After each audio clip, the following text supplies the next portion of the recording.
తన రాజకీయ పునఃప్రవేశం మీద నిన్న విజయసాయిరెడ్డి గారు సోషల్ మీడియాలో స్పందించారు. ఆయన చెప్పింది ఏంటంటే, నేను త్వరలో మీడియా సమావేశం పెట్టి నా రాజకీయ రంగ ప్రవేశం మీద క్లారిటీ ఇస్తాను అని చెప్పారు. కొత్తగా మీడియా ఛానల్ పెడతాను, రాజకీయాల్లోకి తిరిగి వస్తాను అనే క్లారిటీని అయితే ఇచ్చారు.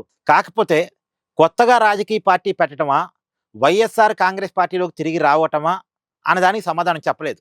కాకపోతే నాది స్వతంత్ర భావాజాలం, నిర్భయంగా డెసిషన్ తీసుకుంటా, నా మీద ఏ ఒత్తిడిలు లేవు అని చెప్తున్నారు.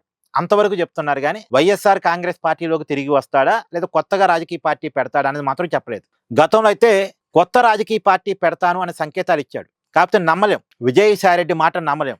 రాజకీయాల్లో నుంచి రిటైర్ అయిపోయేటప్పుడు ఏం చెప్పాడు, నేను వ్యవసాయం చేసుకుంటాను, ఇక రాజకీయాలకి నాకు సంబంధం లేదు అని చెప్పాడు. తర్వాత బీజేపీలో చేరటానికి ప్రయత్నాలు చేశాడు, వర్కౌట్ కాలే. ఎందుకంటే బీజేపీ, టీడీపీ, జనసేన ఒకే కూటమిగా ఉన్నాయి కాబట్టి టీడీపీ అభ్యంతరాల వల్ల బీజేపీ విజయసాయిరెడ్డిని చేర్చుకోలేదు. తర్వాత ఏం చెప్పాడు, రాజకీయాలతో సంబంధం లేదు కానీ ఒక మీడియా ఛానల్ మాత్రం పెడతానని చెప్పాడు.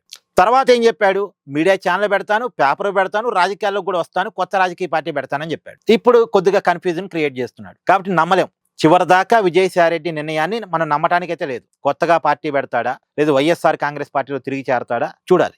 అయితే వైఎస్ఆర్ కాంగ్రెస్ పార్టీలో చేరితే మరి సజ్జల రామకృష్ణారెడ్డితో పడదు కదా. గతంలో ఓపెన్ గానే విజయసాయిరెడ్డి కామెంట్ చేశాడు సజ్జల మీద చేశాడు, జగన్మోహన్ రెడ్డి కోటరీ మీద చేశాడు, మొత్తం కోటరీ మీద చేశాడు కామెంట్స్. ఆ కోటరీ అంటే ముందుగా మళ్ళీ సజ్జలే. మరి సజ్జలకి విజయసాయిరెడ్డికి పడదు కదా.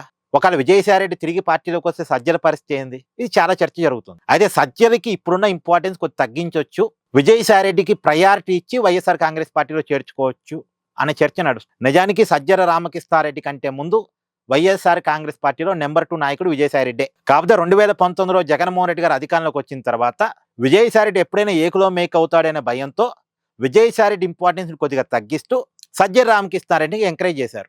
ఎందుకంటే విజయసాయిరెడ్డి కొద్దిగా తెలివైనోడు, లాబింగ్ గట్టిగా తెలిసినోడు, ఎవరిని ఎలా బుట్టలో వేసుకోవాలో బాగా తెలిసినోడు. కాబట్టి విజయసాయిరెడ్డి ఎప్పుడైనా ఏకులో మేకులా తయారయ్యే ప్రమాదం ఉందనుకుని ఆయన ప్రయారిటీని తగ్గించినట్టున్నారు, సజ్జల్ని పెంచారు. కానీ ఇప్పుడు విజయసాయిరెడ్డి అవసరం జగన్ పడింది. ఎందుకంటే మొన్న మోడీ గారి అపాయింట్మెంట్ కోసం, అమిత్ షా గారి అపాయింట్మెంట్ కోసం చాలా ప్రయత్నం చేశాడు జగన్. వైవి సుబ్బారెడ్డి, మిథున్ రెడ్డి వీళ్ళంతా ప్రయత్నం చేశారు, కానీ వర్కౌట్ కాలే.